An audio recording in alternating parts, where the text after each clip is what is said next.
So, hi guys, this is Alea Jen and welcome back to my YouTube channel. So, for today's video, ano nga ba yung mga napagdaanan ko bago ako nakapunta dito sa Hong Kong? So, alam ko guys na lahat kayo may mga pinagdaanang hirap. Ayan, so ikwento ko lang yung napagdaanan kong hirap, pagod, puyat, and mga insulto, ayan, na naranasan ko bago ako nakapunta dito sa Hong Kong. So, at first, nag-apply ako sa King's Manpower. Ayan, so February ako dyan nag-apply and it takes me 1 month bago nagkaroon ng employer dyan, pero hindi ko tinuloy yung employer ko. So, doon talaga guys, unang naranasan ko na ang baba pala talaga ng tingin nila sa domestic helper. Ayan, so sorry sa mga King's agency dyan. Ayan, so sinasabi ko lang yung totoo. Ayan, so nung nandun kami, pag nagtatanong ka, sasagutin ka ng sigaw. Ayan, so mabilis suminit yung ulo nila dyan guys. And then, pag may tatawag, halimbawa may tatawag na taga sa messenger, tatawag na taga Saudi, ayan, so mag-i-inquire. So, yung lalaki dyan na medyo bakla-bakla na sumagot, hello, o ano, parang ano siya, mapang-asar. Sana kung may mga nanonood dito ng mga tumawag na doon sa Kings, saksiyan sila kung ano, kasi 2 beses akong pumunta doon and pinagtatawanan pa nila guys yung nakakausap nila. Halimbawa, pag may ano, tahimik, 'di ba? Kasi nga nasa loob ng opisina, tapos biglang may tatawag, mag-i-inquire, ganun-ganun, tapos babarahin ng lalaki. And then yung mga ka-office mate niya, yung mga kasama doon ng agency na nandun nagtatrabaho, is magtatawanan sila. Ayan. So pagkatapos nun, pagkatapos tumawag, and then tsaka na nila pagchichismisan yung tumawag, ganun-ganun. So, medyo hindi ganun ka ano, and pabayaan ka dyan nila. So, mag-owa kang mag-isa, kahit nasa bundok ka, mag-owa ka dyan sa'yo lang. Sa amin yung agency namin, pag mag-owa kami is inaalagaan kami, pinapapunta kami doon sa ano talaga, sa agency, and may sarili kaming kwarto kung saan nandun lang kami, tahimik na kami lang yung nandun sa loob. And sa Light and Hope guys, hindi ka makakarinig na naninigaw yung mga tao dyan, and napaka-bait talaga and accommodating. So, thank you so much sa kanila. Ayan, so hindi ko naranasang masigawan dyan. Ayan, so never. Ayan, so pagkatapos nun, and pagkatapos nun, 'di ba may interview sa Kings na parang ano nila, pinaka-head nila doon na Chinese. Ayan, so parang yun na yung agency na nag-i-interview. So pagka nakapasa ka doon, magpapasa ka na agad ng video and photo sa messenger ng ano mo, ng halimbawa kung si Rhea Maso yung humawak sa'yo, sa kanya ka magpapasa. Kung si Jeffrey Domingo, doon ka magpapasa sa kanya sa Kings. And then kay Rhea Maso ako napunta, so doon ako nagpapasa sa kanya. So siguro 3 to 4 days nagpasa ako ng video and photo, and then sininya. So akala ko okay na, and then mga siguro 5 araw yung nakalipas, tsaka niya ako in-update. Hindi niya pa pala ako in-update, ako yung nag-update sa kanya. Tinatanong ko kung okay na ba yung video na pinasa ko. Doon pa lang siya nagsabi na hindi, kasi madilim, so ulitin mo. Ayan, so how many times na inulit ko, and kaya doon ko na ano yung introduce yourself na sa ulo, dahil sa kaulit-ulit ko. And lalo pag sa bahay guys, syempre wala ka namang puti na background, and then hindi yung maingay ba. So sa mall maingay kasi hindi ko magagawa doon. So ilang beses akong ulit-ulit dyan. And then pagkatapos nung napasa ko na, so akala ko okay na, it takes me 1 month. Pinabayaan ko na lang yung ano ko doon, yung application ko. And then tumawag sa akin, sinasabi na yung opera mo, baka hindi ka ata fit to work. Sabing ganun, may papel ka ba na magpapatunay na fit to work ka na, dahil ganyan, sabing ganun. So, sinend ko doon yung result na kinuha sa akin doon sa East Avenue na hospital. Doon nakalagay na benign yung ano ko, yung nakuha sa akin, and okay ako. So sabi niya, nasan dyan yung fit to work? Sabi niya ganun sa akin. So parang napikon ako. Sabi ko, ma'am, nakalagay dyan benign. Ibig sabihin po ng benign, hindi po malignant yung nakuha sa akin na bukol, kaya okay po ako na magtrabaho. Sabi kong ganun. And doon hindi na siya nag-reply, and hindi na siya tumawag uli.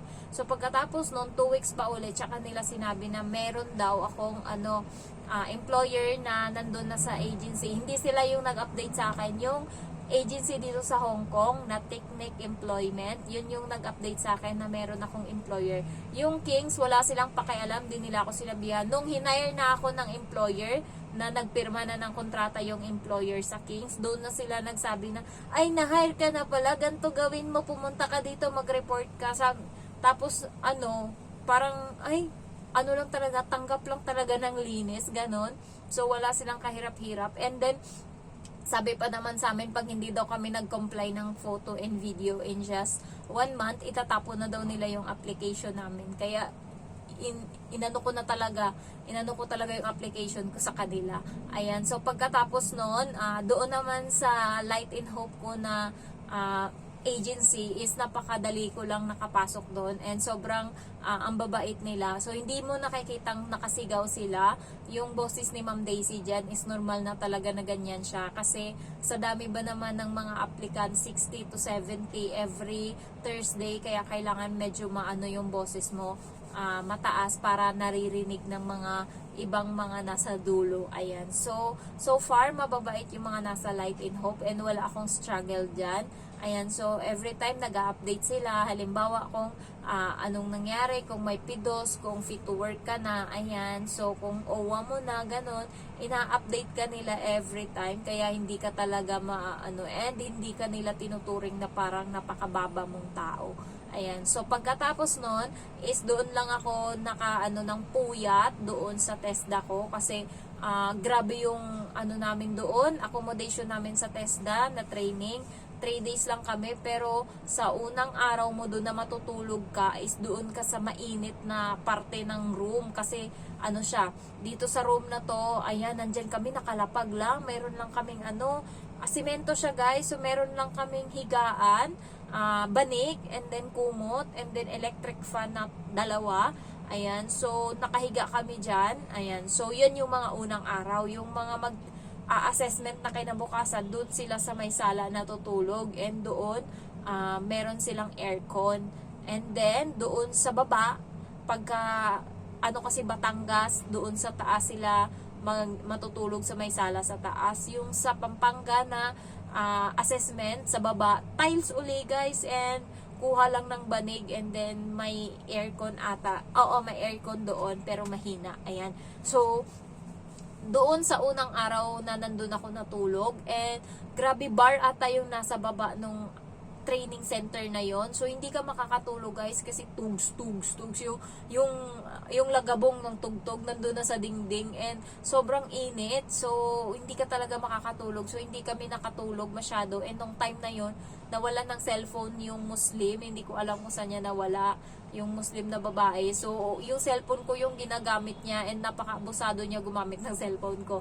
Grabe, 1 oras, 2 oras siyang nandito lang sa cellphone ko. So, imbis na ako yung may hawak, siya yung may hawak, and parang hindi pa siya nahihiya. So, kahit na hinihiram niya sa akin yung cellphone ko. So, nagmagandang loob ka na nga, inabuso naman na, Diyos ko Lord, sana hindi na lang ako nagmagandang loob parate. Ayan. So, pagkatapos nun, is, nung nag-assessment na kami, doon marami ng mura na matatanggap ka doon sa training center na yon. Napakainit ng ulo ng mga tao doon. Ayan, sumura, and then pagod, puyat, kasi alas 12 na natapos kami, and alas 12 na kami natulog. So, alas 2 gising na kasi walang tubig. So, walang ligo, walang ganyan. Toothbrush nga, wala eh. So, nag-toothbrush kami nung gabi, ayun na yun. Tapos, kumain na kami sa labas, ayan. So, wala talaga, and pagod ka, ayan. So, yung utak mo talaga sa pag-a-apply is yun yung maapektuhan.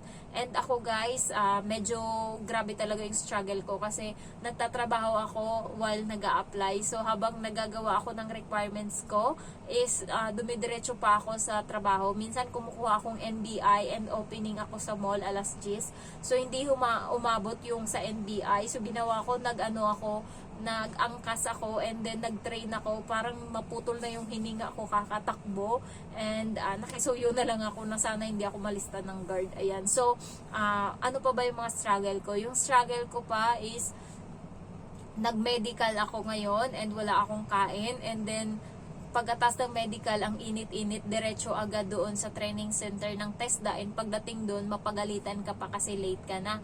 So, laban-laban lang talaga. Kaya kailangan ano talaga guys, grabe kapag nag-training ka sa TESDA doon, ipapahiya ka lalo pagka wala kang natutunan sa mga tinuro and mapapagalitan ka talaga. So yung mga gusto mag-training doon, yung mga loob nyo, kapalan nyo na yung mga mukha nyo ha. Ayan, so ano pa ba, yung mga struggles ko pa is sa pera. Ayan, so hindi naman parating Pasko, 'di ba? Kasi yung sahod naman natin is minimum load allowance and then transpo lang. So hindi mo siya ano talaga matatapos or yung mga requirements, kaya minsan nag-struggle ka talaga sa pera and hindi ako nanghihiram kasi mahirap yung tubo. So hirap na hirap talaga ako dyan sa part na yan. And nilalaban ko talaga yung overtime and habang nag-a-apply. So inaano ko talaga yan guys. And ilang beses na nasayang yung pera sa akin. Lalo yung nagpa-schedule ako ng yellow card and hindi ko napuntahan kasi opening ako sa trabaho. So yung mga ganong bagay, yung mga pera na nasasayang or natatapon, so iniisip ko na lang, bawiin ko na lang pag nandito na ako sa Hong Kong. So yun na lang yung sinasabi ko. So yung iba guys, marami pa silang struggle, especially yung mga nasa probinsya na mga nag-a-apply and pinapaluwas sila ng Manila to process their requirements. And then pagdating doon is mangungupahan sila, magbe-bed space and pagkain. Tapos hindi pa nila alam kung ano yung mga transportation na medyo mura, jeep, ganun, di pa sila marunong. Kaya yung kaibigan ko, nakagastos siya ng mga 80,000 sa mga apply lang kasi taga Mindanao siya. Ayan. So, kaya kailangan kayo guys, pagka nag-apply kayo, is anuhan nyo talaga yung pera nyo and alamin nyo kung ano yung malapit na mga mas makatipid ka, kung malapit yan sa tren, sa jeep, ayan.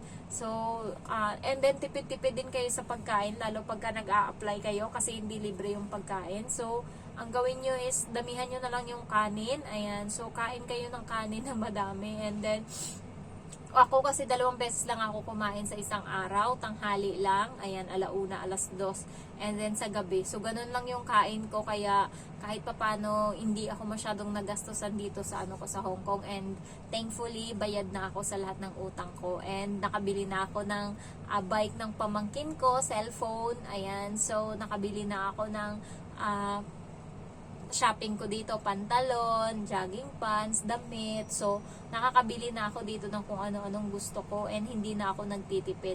Ayan. So, thankful naman na ako and siguro bawi ko na din yung nagastos ko pero starve harder pa din para makagawa tayo ng bahay. Ayan. So, unti-untiin natin. Pwede naman tayong umutang kasi nakaka-loan naman dito. Umaabot sa 140,000 yung nalo-loan. And napakadali lang. Kailangan mo lang ng contract, visa, and then Hong Kong ID. Ayan. So, makaka-loan ka na and then 2 people na reference. Ayan. So, pero ang tubo guys is nasa 14,000 and 8 months mo siyang babayaran. So, sa 8 months, 2,800 yung ikakaltas nila every month. So, ilan lang yung matitira sa'yo? Nasa ano na lang siya. Wala pang 1,000. Ayan. So, wala pang 1,000 yung matitira sa'yo. 3,700. Yeah. 3,730. So, wala pang 1,000 yung matitira sa'yo. So, magkano yun? Nasa 700. So, enough lang yun para sa budget mo dito. Ayan. Ayan. So, budget mo dito sa sa Hong Kong, sa day off mo, and may matitira siguro 300. So, ganun din, wala ding matitira sa'yo kada sahod, din hindi ka na din makakapadala sa pamilya mo. So, parang, hindi rin siya ganun ka, di pala 3,800.